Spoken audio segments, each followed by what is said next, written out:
The City of Ontario is currently transitioning from an at-large election system to a by-district election system.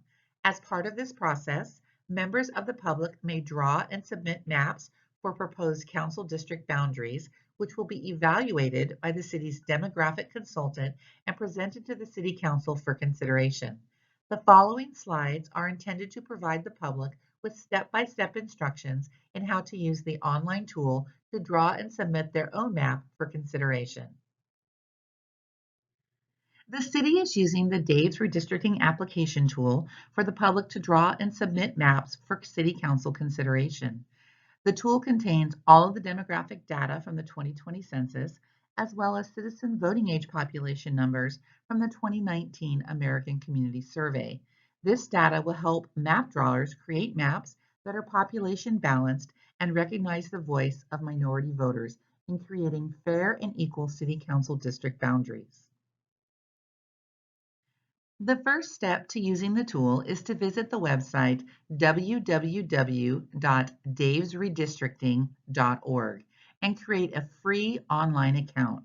You can do this by clicking the Sign Up button on the home page or clicking on the menu bar in the upper left corner and selecting Sign Up. You will need to use an email address and create a password. Once you have created your online account, you can save this information in the application and it will not ask you to log in again. Or when you return to the application later, you can simply re-enter your email and password to be taken to a menu of maps that you may have previously created. Here you can see that you can either sign up if you have not already done so, or if you have created an online account, you can begin reviewing maps drawn by other people or search for the template created specifically for the City of Ontario. And again, this page is reached by clicking on the menu bar in the upper left-hand corner. By clicking on the menu bar, you then want to select Maps. This will take you to a list of published maps created by other people, as well as the Ontario template created by the city's demographic consultant. After selecting Maps, you will then need to select Published Maps.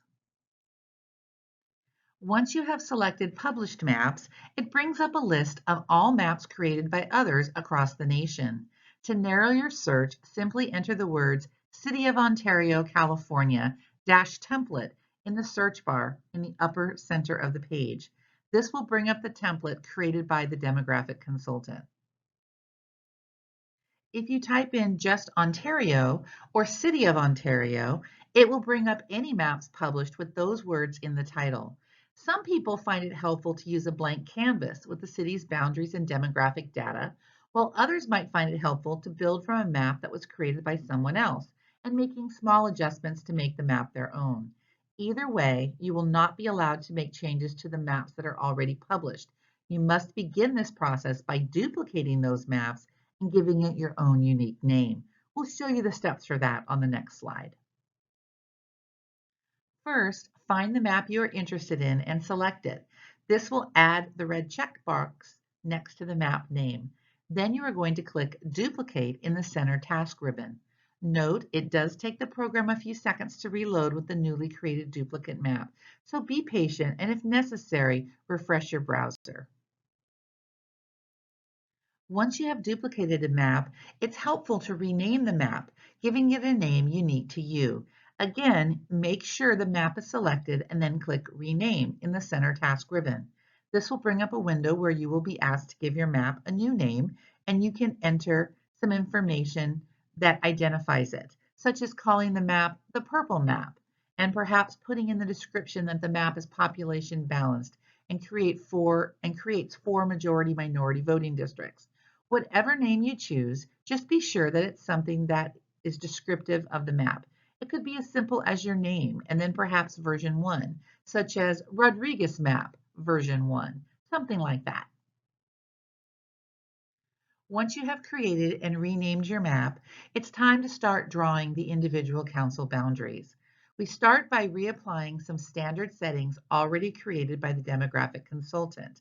First, click the small gear icon to reapply the agency settings for Ontario. All you have to do is click on the gear icon and then click Apply. You don't have to worry about changing any of the settings themselves.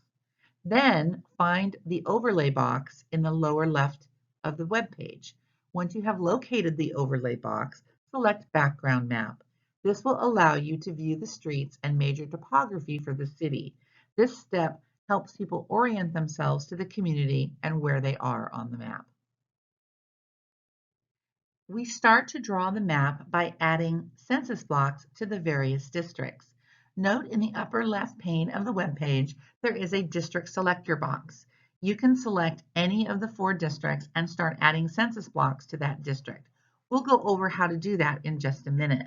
But first, it's helpful to know that the map defaults to census block groups, which are large units of measurement made up of select census blocks.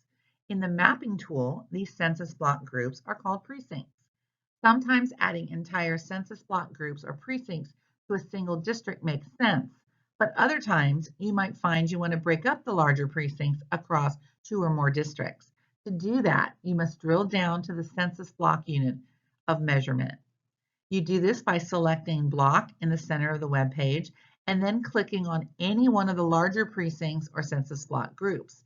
The larger group will then shatter into smaller units, which can then be added or subtracted to individual districts independently of the other blocks in the group.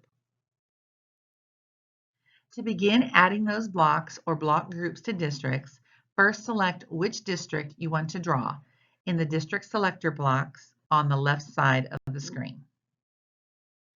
Then select the paintbrush in the center pane of the web page and begin clicking on the various census block groups or census blocks until all of the blocks have been added to a particular council district. Note, you can also remove a block from the district by selecting the eraser icon next to the paintbrush. Simply click on the eraser and then click on the block you want to remove. It will remove the selected block from the district and remove any color associated with the district it was originally drawn into. You can then redraw it into another district by selecting that district, then selecting the paintbrush tool and re-clicking on the particular census block in question. Repeat these steps until all areas of the city have been added into a proposed council district. Note, once you have completed assigning census blocks to the various districts, you can check to see if the districts are population balanced or if the districts represent a majority of minority citizens of voting age. You can do that by looking at the precinct details of an individual precinct before you add it to a district by hovering over the census block or census block group with your computer mouse. The data will then populate in the precinct field on the left-hand side of the web page. You can also look at the statistics of your completed map. This step gives you the best snapshot of whether your map is population balanced and whether or not you have created any majority-minority voting districts. We'll show you how to access that data on the following slide. Once all census blocks have been allocated, you can analyze your data by selecting the Analyze icon on the upper right side of the web page. This will generate a report that looks similar to the one on the slide. It will tell you the total deviation of your map, the total population of each district, and whether any districts are majority-minority voting districts, which is a district which is comprised of 50% plus 1 of citizens of voting age who identify as a single minority.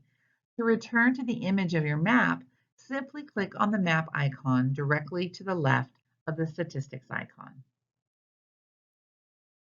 Council districts are required to be population balanced. Based on the city's 2020 census data, the target population for each of the 4 districts is 43,959. As mentioned before, you can also see what the population is in a particular census block or census block group. Remember, they're called precincts, by just hovering over it with your computer cursor. And of course, the paintbrush and the eraser tools are your friends. You can use them throughout the map drawing process to add or subtract particular census blocks or census block groups from individual districts. Under California law, districts must be compact using uniform shapes that make sense, not elongated shapes or shapes that look like blobs or animals or anything other than triangles, rectangles, circles, etc. District populations must be within 10% of each other. In other words, the difference between the lowest population district and the highest population district can't be more than 10% of the ideal population. It's also important to keep neighborhoods and other communities of interest together within single council districts. So use your knowledge of the community to draw a map that reflects that. Once you are finished drawing your map, it's time to finalize it and submit to the city's demographic consultant for detailed analysis and presentation to the City Council. To do this, begin by clicking on the Maps icon in the upper right-hand task ribbon. Select the map you want to finalize and submit. Then click the Publish icon. This will allow you to rename it at this time if you haven't already done so, and it'll also allow you to add that description I was telling you about earlier. Once you've clicked Publish, you will need to send an email to the city and let them know that it's been published. The only way for the city's consultant to know it's out there is for you to email the city and tell them. The email to use is found on the last slide of this presentation. Another way to let the city know that you have drawn a map is to share it directly with them. From your Maps page, click on the Share icon in the upper right task ribbon. This will generate a URL that you can copy and then drop into an email to the city's consultant or directly to the city. Again, it's important that you let the city know that you've drawn a map. That way, the city's consultant can begin reviewing it for legal compliance and present to the City Council for consideration at a future public hearing.